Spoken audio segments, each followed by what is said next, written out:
Hey, what's up, y'all? Welcome back to another episode of the Zolian Podcast, where we talk about fantasy, family, and freedom. And today, we're going to talk about Tekken. More Tekken. Tekken is coming. It ain't stopping. This Tekken train is continuing. I'm telling you, man, I'm so excited. I can't wait to play it.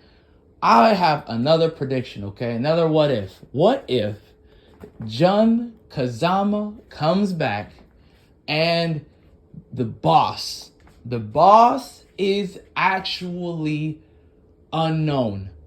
Wouldn't that be a great surprise? Unknown being canonical would be such a great surprise. I would actually be okay with that.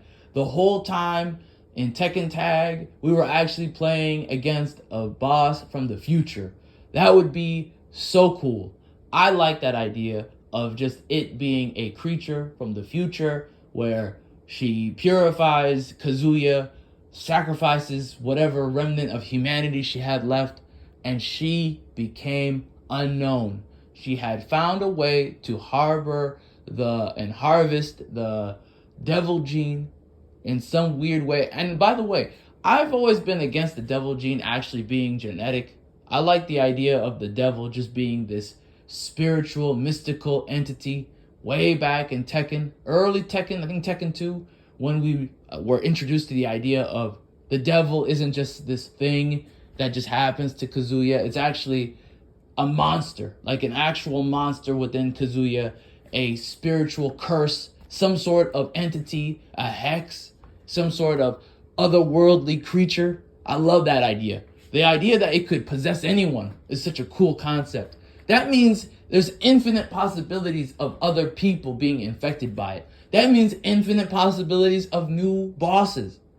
Can you imagine? Can you imagine walking up and fighting a Paul Phoenix devil creature? Can you imagine walking up to can you imagine walking up to a Kuma devil, a devil Kuma, devil bear, or a devil kangaroo? Oh my god, dude. What about Devil Jack? A gun jack devil. Dude, I would be absolutely, man. Can you imagine a devil Yoshimitsu? See, you see the endless possibilities? There's so many different ways of going about it. Can you imagine a devil Eddie Gordo? I'm done. I quit. Normally I'd be okay with really cheap bosses. I'm okay with that. I played King of Fighters growing up.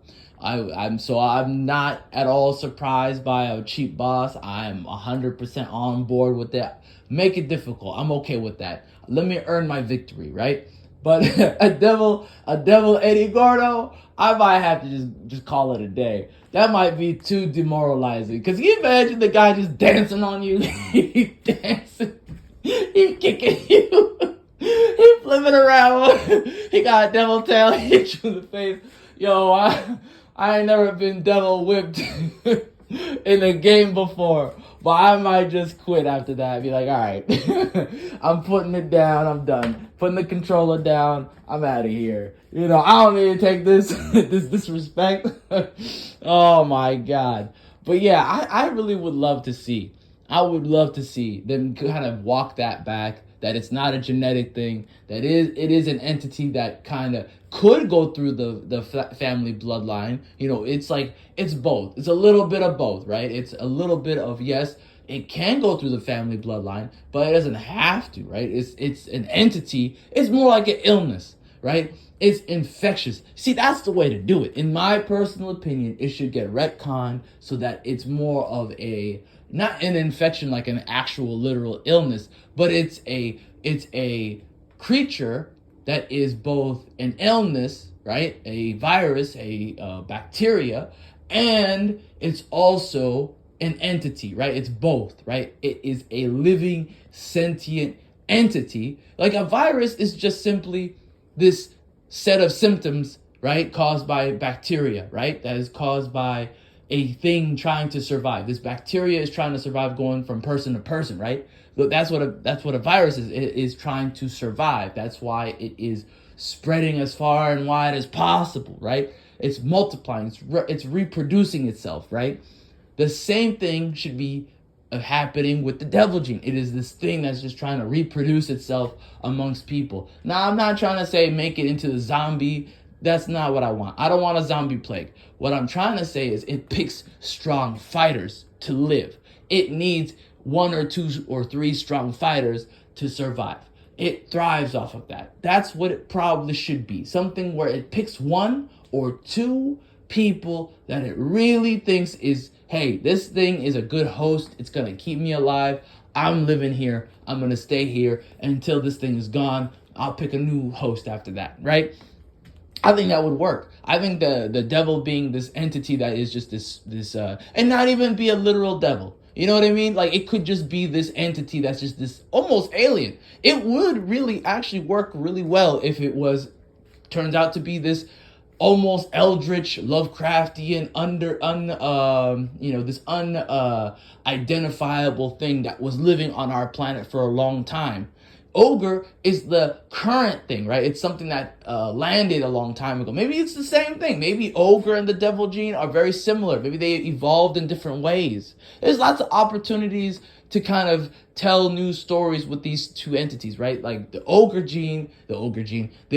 creature is more of a, hey, I have my own body. I'm an alien that's more maybe evolved version of what the Devil Gene is. Whereas the Devil Gene is more of a parasite.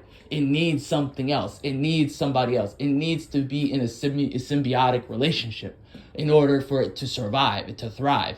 Maybe they're two of the same type of creature, but they came from different evolutionary pathways, right? Maybe it has the same host. Maybe it has the same ancestor. I can see it going all sorts of different ways, right? This is a creature that lived off of fighters versus the other one lived off of eating fighters, consuming fighters, right? One is actually hiding within the fighter. The other one is just consuming them whole. It's like the inverse of it, Ogre is the external. The Devil Gene could be the internal. I would like to see that. Man, there is so many ways to go about this. The more I think about it, the more I go, wow, the Devil Gene could get one tiny retcon and it would actually just be this endless cycle of new ideas. But anyways, it's up to them what they want to do.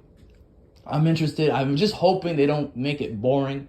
Please, I just hope Tekken 8 is not boring and they go in different directions like they did before. That's just the way Tekken is and has always been, going in different directions. Yes, there's certain things that stay consistent, but if they keep it interesting and have new different directions that they take at the end, right? Like they did with pretty much every installment, then the content will continue to be interesting to me. The installments will continue to be interesting to me. But that's my opinion. What's yours? Let me know in the comment section below. Appreciate it. Have a great day.